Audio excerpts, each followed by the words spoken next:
I have been in the priesthood for 50 years. I constantly see the world on the edge. From one side there are wars, from the other side there is the cross.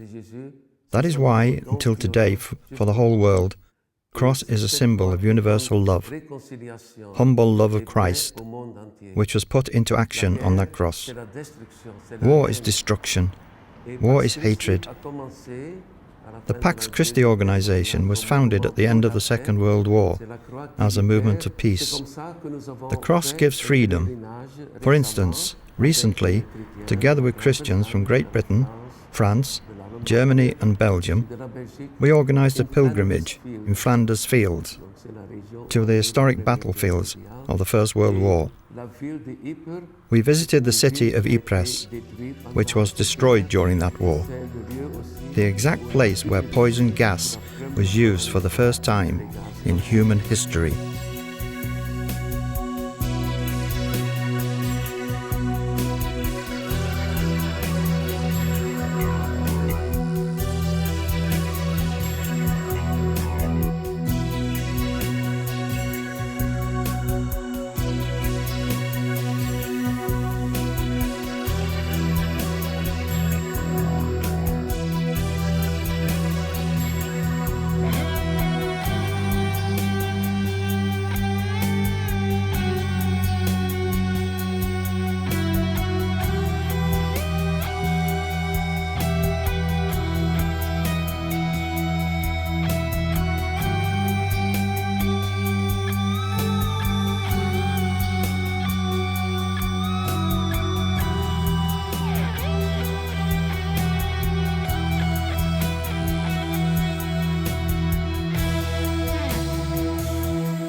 I was born at the beginning of the war in Bosnia, so my generation is not thinking so much about what's happening somewhere in the Middle East or in Africa. They don't care, they have safe home, they have food, clothes every day, safe home, and then they don't think about it as much as they might should. But when it happens, when something like that happens in your backyard, then, oh my God, then you expect help from someone else. And that's maybe the late phase of asking for help. We've looked at the acts and the effects of the First World War. We see that it was it's civilians, it's people, it's the infrastructure that people need that's affected.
Uncomfortably, he lay in the shallow grave.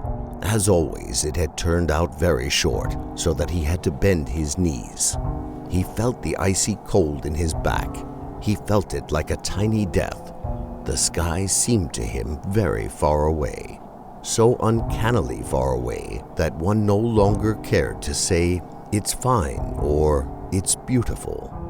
And the earth was so unearthly cold and stubborn in its icy numbness that one lay most uncomfortably in the far too shallow grave. How is it, Jesus? Will it do?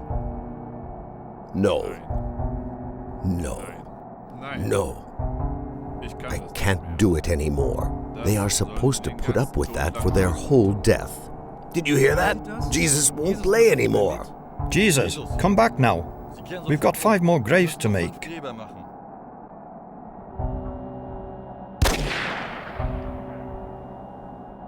I have to report him. Why actually is he called Jesus? Our old man called him so, because he looked so soft. We have to dig graves. That was after the Second World War. That was a group from different churches. They call people together to have a kind of procession, a kind of pilgrimage, to say, to pray and to confess that what had happened should never happen again. And then later on, men from Krefeld, it's a town not far from Düsseldorf, they constructed this wooden cross. Once this cross was brought to Rome, and the Pope said, whenever peace is in danger, take this cross and go to that place. For me personally, this cross is connected with the family history, with the history of my father. The idea of making this cross was born from the fear and terror of the Second World War. During the war, my father was a soldier. First, he was in Russia, then in France. Actually, as he was a Catholic Christian, whilst in France, he threw bridges of friendship with the French Catholics. There, they accepted him to their community, and accepted in a friendly way, as he was a devout Catholic, despite being a soldier and a representative of the occupational force. That was the story my father used to tell me. Already during the war, he learned that reconciliation is real.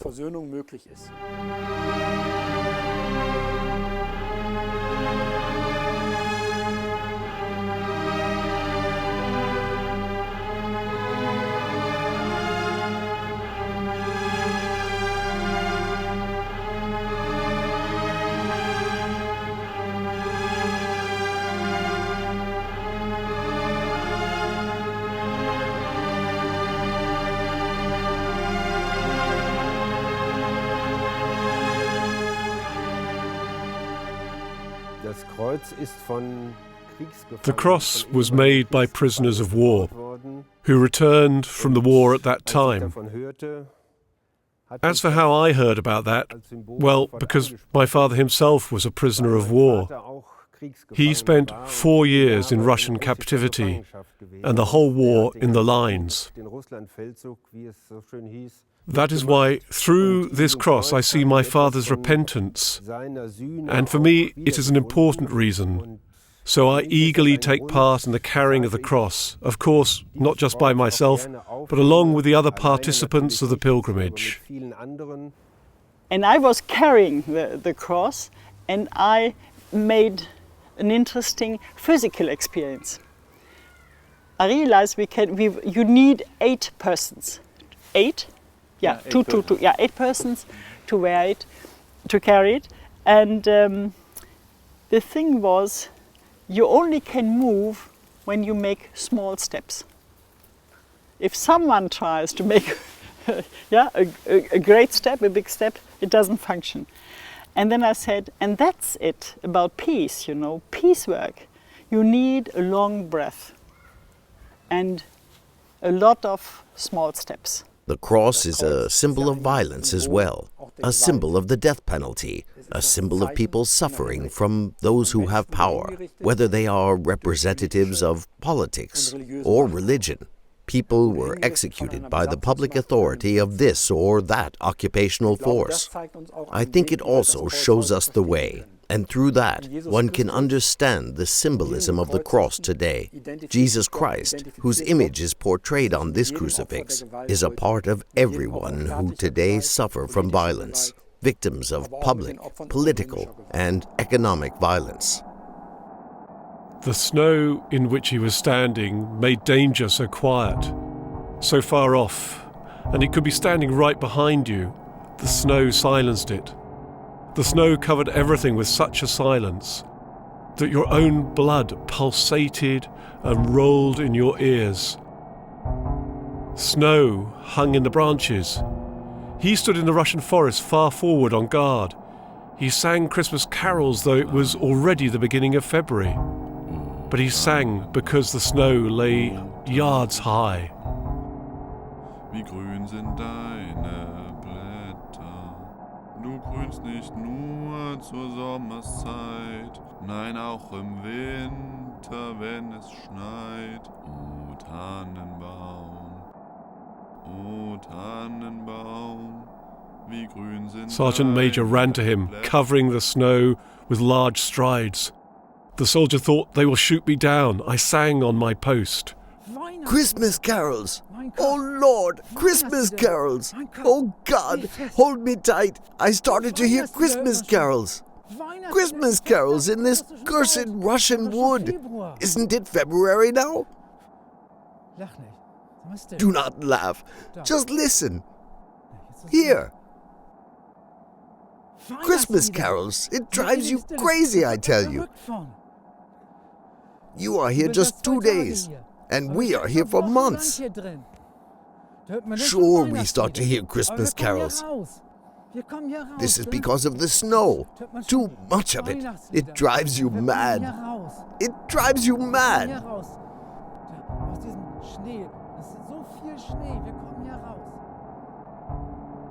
The Sergeant Major breathed soundly and laughed and grabbed him, and the soldier also grabbed the Sergeant Major hard in the Russian wood in February.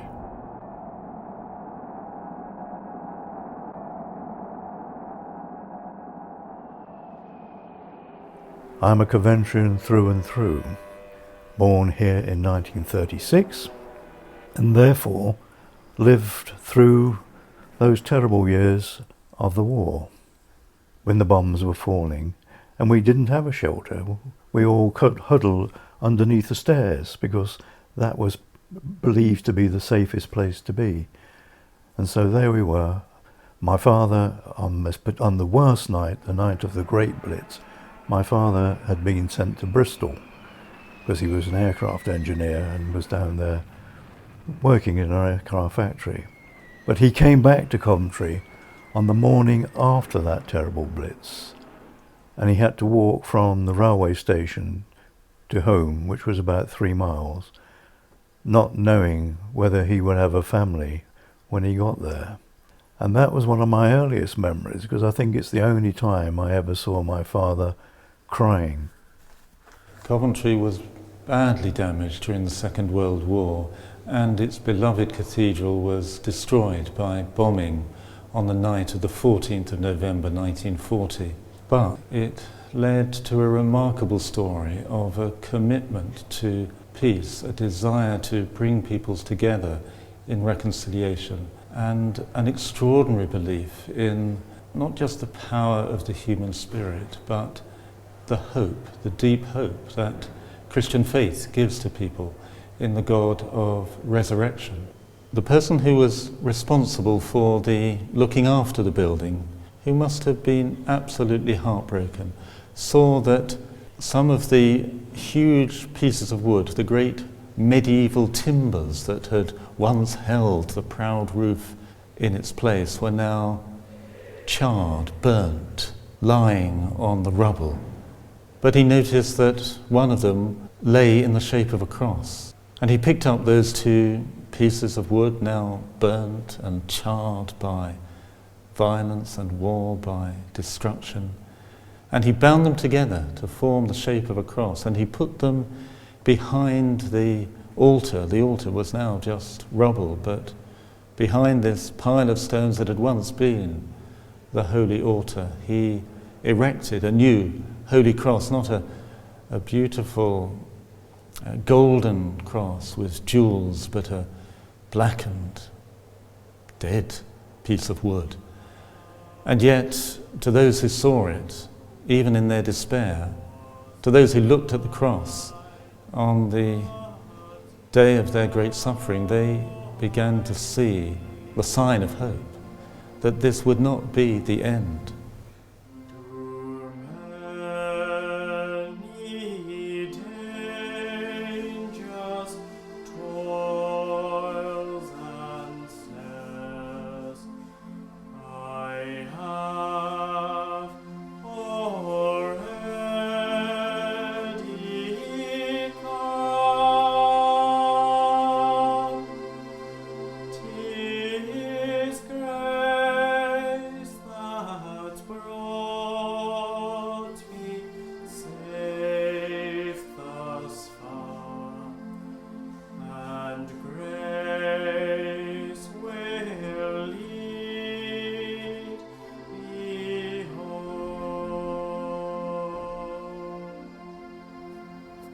The covetous desires of the people and nations to possess what not is of their own.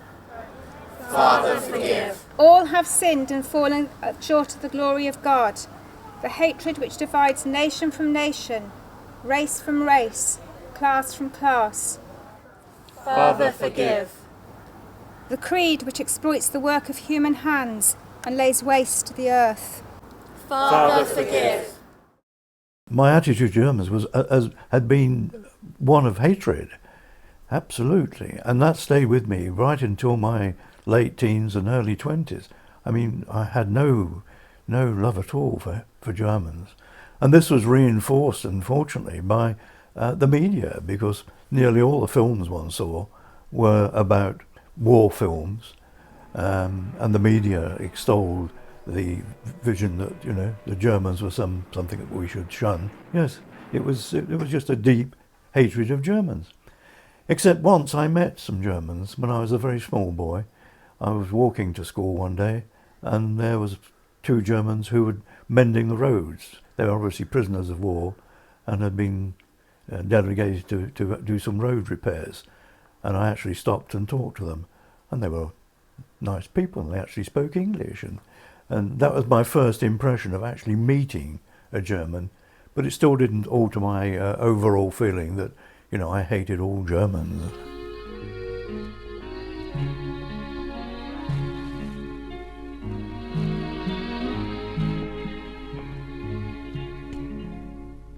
Nach Tageshast in stiller Rast sitzt im Abenddämmerschein ein Mädel allein.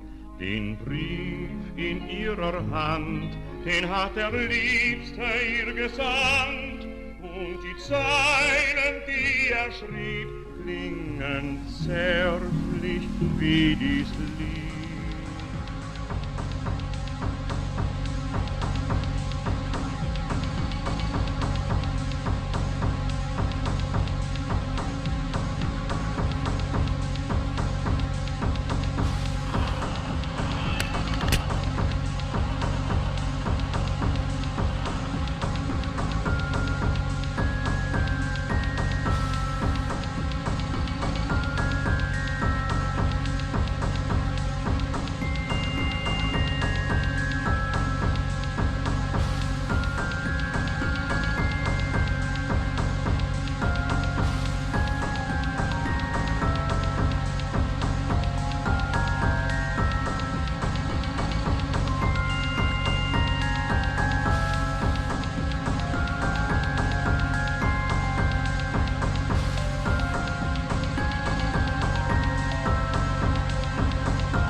There was another remarkable man there on that occasion called Dick Howard. He was the provost, the lead priest of the cathedral.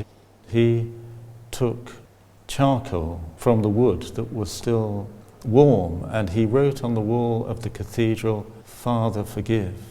Reminiscent, of course, of Jesus' prayer, "Father, forgive them, for they know not what they do." But he simply wrote two words, "Father, forgive." And this was very profound, that we are all bound together in the world's tragedies, in the world's mess, in the world's troubles, in the world's sin. Dick Howard, the provost of the cathedral, the priest I mentioned, got that. And he knew that this was not just a far-off event with spiritual implications for today. The cross is living and real today for him in 1940, and he could see that the cross was the only way out. It was not going to be more bombs, it was not going to be more violence, it was going to be the way of the cross. That story of not wanting to take revenge and of putting on the altar, "Father, forgive," was questioned. Why are we saying, "Father, forgive"? Why should we be saying this? And this determination that no, it's all of us who need forgiveness for the acts of war at that time.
hab ich auch, und alle Kameraden kennen dich schon ganz genau, und sie grüßen so wie ich meine liebe kleine Frau.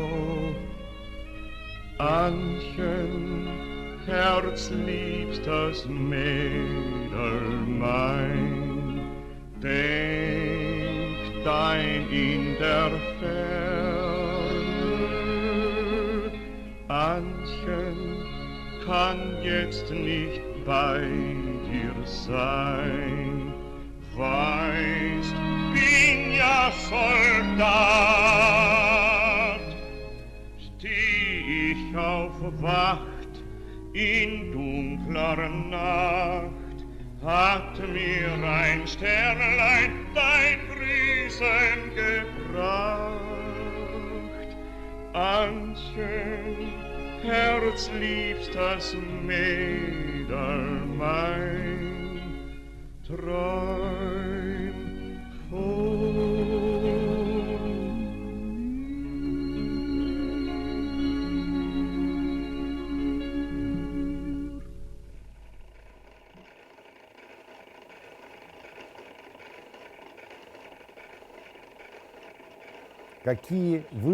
What conclusion did the country make from that war? Those people started coming here. After 1992, when the Union of Europe and Germany began, I saw people. People who came with the words of repentance, people who carried their repentance and request for forgiveness down the years that passed after the war. It means they spent 70 years to find an opportunity to come to the country where they came in early years as crusaders, as conquerors, as invaders, as enemies. And thus they felt a wish to come and ask for forgiveness. Reconciliation is a search for each other to become closer to each other. Reconciliation, not just over the graves. No. Dead soldiers do not make war. And when people, by means of these war graves, see the tragedy of war, they begin to think.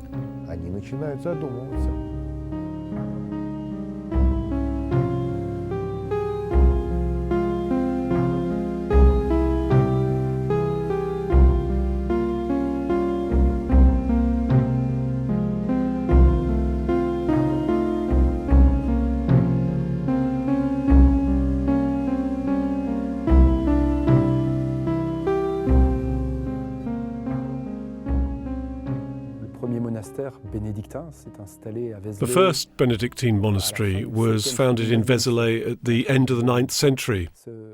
It's a very powerful and spiritual place here because in the crypt are the relics of St. Mary Magdalene. And many pilgrimages kept coming here to venerate the relics since the Middle Ages until today. This is a place of spirituality. And the experience of Mary Magdalene herself, which happened on the Easter morning, is an experience connected with reconciliation. In 1946, a question came up about the celebrations of the 900th anniversary of the Crusades. And a sermon of St. Bernard, then Father Doncoeur, who was responsible for the organisation, thought, how could we celebrate such an event? It was complicated, as it was right after the end of the Second World War. So it was a very delicate matter to celebrate the anniversary of the Crusades during that period. Father Doncoeur decided to organise a crusade for peace. He called the people of France and the neighbouring countries to join in groups to construct wooden crosses and to carry them, following the way of the cross of Jesus, along all the roads of destroyed France.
Here, in this beautiful basilica in Vézelay, that was built over 1,000 years ago, around us Along walls on both sides stand simple wooden crosses.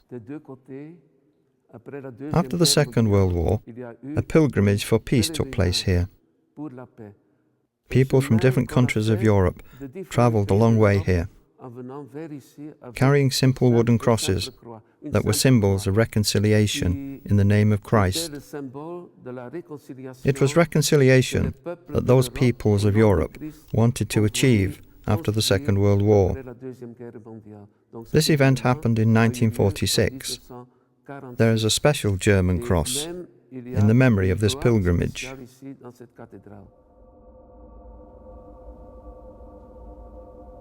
Tonight, Radi came to me. The same blonde hair, same eyes, a bit frightened and uncertain, as usual.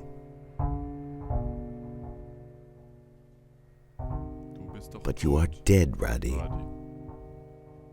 Yes, do not laugh, please. Did you die long ago? Not at all. I died in winter. They could not bury me properly. The earth was chilled and hard as stone. Ah, yes. You perished in Russia, didn't you? Yes, the first winter of war. Noisy, sad trees grow where I lie, and woods cry at night because these are Russian woods. Even snow cries because it is Russian snow. Everything is strange. Everything is so strange. Do me a favour, but please do not laugh. Follow me, please. To Russia? Yes, it'll take just one instant, very quickly.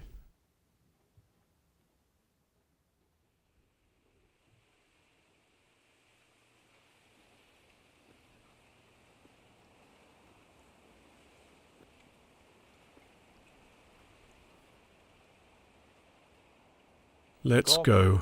I lie there.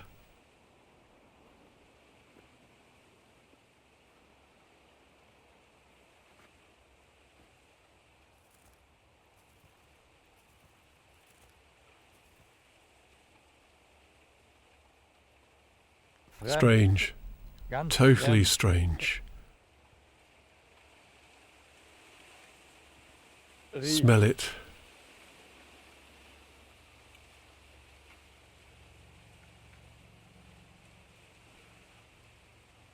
You're right. Maybe it really smells good.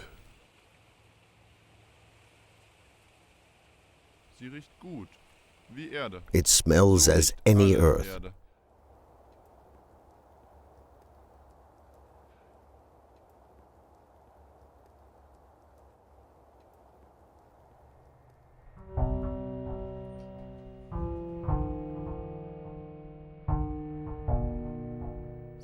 It smells like any earth. Don't worry. Lie quiet, Radi.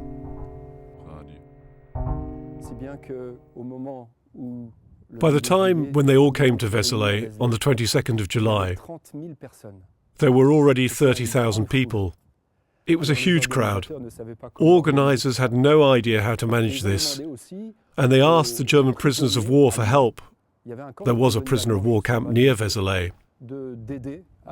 Some of those prisoners were Christians, and they said, "We would like to see a German cross here as well."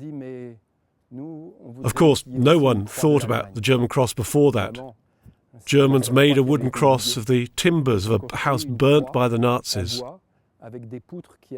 Dressed in prison uniform, they were carrying that cross together with the others. There were mixed feelings because many people had lost members of their family during the war. When they saw those Germans, they didn't know whether they should feel joy or anger. However, gradually this event took on a deeper emotional meaning.